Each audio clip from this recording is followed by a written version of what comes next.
ប្រិមត្តរបស់យើងបានធ្វើការសាកសួរថាប្រសិនបើគាត់មាន data ច្រើនហើយគាត់ចង់ធ្វើការកាត់យក data ទាំងអស់នោះទៅតាមព្រំប្រទល់ណាមួយម្ដងក្នុងពេលតែមួយថាគាត់អាចធ្វើបានតាមវិធីណានៅក្នុងកម្មវិធី QGIS សួស្តីអ្នកនរគ្នាសូមស្វាគមន៍មកកាន់ខ្មែរជា Academy ចឹងនៅក្នុងវីដេអូនេះខ្ញុំនឹងធ្វើការបង្ហាញលោកអ្នកអំពី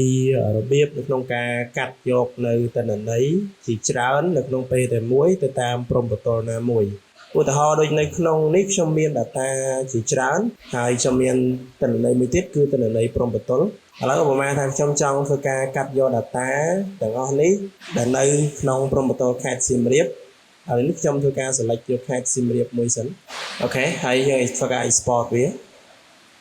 អូខេអញ្ចឹងឥឡូវយើងបានធ្វើការ export នៅព្រំប្រទល់ខេត្តសៀមរាបហើយជំហានបន្តទៀតគឺយើងអាចធ្វើការកាត់បានដែល process នៃការកាត់ហើយបានម្ដងក្នុងពេលតែមួយនេះគឺយើងត្រូវការដំណើរការកាត់បែបជាលក្ខណៈ batch ឬក៏លក្ខណៈសំណុំដែលវិធីក្នុងការកាត់ធម្មតាគឺយើងកាត់បានតែម្ដងមួយទេអញ្ចឹងដើម្បីឲ្យកាត់បានម្ដងទាំងអស់គឺយើងត្រូវការ batch ដែល batch ហ្នឹងគឺជាប្រភេទ function មួយបែបដែលស្ថិតនៅក្នុង tool នឹងដដែលទេគាត់ថាគេរៀបចំជា process លក្ខណៈជា iterator អញ្ចឹងគេថាវាធ្វើការម្ដងហើយម្ដងទៀតម្ដងហើយម្ដងទៀតដែលគេហៅថា batch ហ្នឹងឯងអញ្ចឹងដើម្បីធ្វើការកាត់បានគឺយើងចូលទៅកាន់ toolbox ចូលទៅកាន់ processing ហើយយើងយក toolbox អានេះវាស្តៀងនឹង toolbox នៅលើ map ឬក៏ tool នៅលើ Achieve Pro អញ្ចឹងយើង search រក tool មួយឈ្មោះ clip បន្ទាប់មកយើងមើលនៅក្នុង section vector overlay យើងឃើញនៅ tool clip នេះបើសិនជាយើងប្រើធម្មតាយើងចុចបើកវាមកវាចេញជាលក្ខណៈ tool បែបនេះដែលយើងអាចធ្វើការកាត់បានម្ដងតែមួយ layer ម្ដងមួយ layer ទេនៅក្នុងករណីដែលយើងចង់កាត់ច្រើនក្នុងពេលតែមួយគឺយើងត្រូវ enable batch clip នឹងដែលដើម្បី enable វាយើងមកស្ដាំលើវាមកហើយយក execute as batch process អញ្ចឹងយើងមាន3 parameter ទី1គឺ input layer ទី2គឺ overlay layer ហើយទី3គឺ clip ជា output អញ្ចឹងយើងធ្វើការដាក់នៅ input របស់យើងសិនមកអញ្ចឹងយើងឃើញថានៅក្នុងនេះវាមាន auto fill យើងចុច auto fill នេះមកដើម្បីកុំឲ្យពិបាករើសម្ដងមួយតែមកយើងធ្វើការ select from open layer open layer មានន័យថាជា layer ដែលយើងបានដាក់ចូលនៅក្នុងកម្មវិធីហើយតែមកយើងឃើញនេះគឺជា layer ផងយើង select all